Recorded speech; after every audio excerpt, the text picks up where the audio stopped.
Hello guys, അത് രാവിലെ തന്നെ ആകാശത്ത് നിന്ന് ശക്തമായ രീതിയിൽ വെള്ളം വരുന്ന സൗണ്ട് ആയിട്ടാണ് നമ്മൾ എണീറ്റത്. മഴ ആയതുകൊണ്ട് നാറിന്റെ പടൽ കയറുന്ന ആലോചിച്ച് എന്താ പോയ അണ്ണാനെ പോലെ ഇരുന്നപ്പോഴാണ് നമ്മൾ കാട്ടു വിളിച്ച് അങ്ങനെ ഫോൺ കോൾ വന്നത്.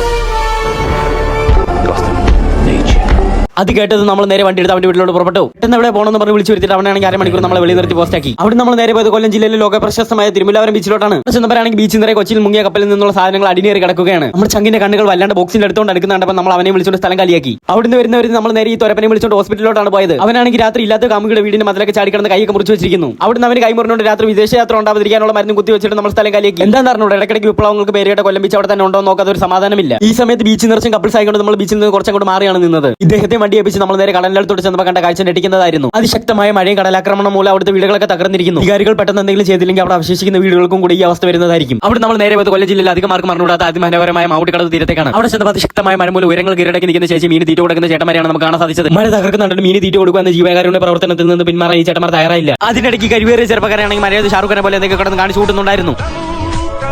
അങ്ങനെ നമ്മൾ മഴ ചെറുതായിട്ടൊന്ന് തോന്നുന്ന ക്യാബിൽ നേരെ ചായ കുടിക്കാൻ വിട്ടു. നമ്മൾ കടയിൽ ചെന്ന് കയറുന്നത് മഴ വല്ലാണ്ട് കുറച്ച്. പിന്നെ കുറച്ച് നേരം അവിടെ ഇരുന്ന് കട്ടൻ ചായ കുടിച്ച് മഴയൊക്കെ ആസ്വദിച്ച ശേഷം നേരെ വീട്ടിൽ പോയി. അപ്പോൾ ശരി ഗൈസ്, ബാക്കി അടുത്ത വീഡിയോയിൽ. മഴ, ചായ, ജോൺസൺ മാഷ്, അന്തസ്.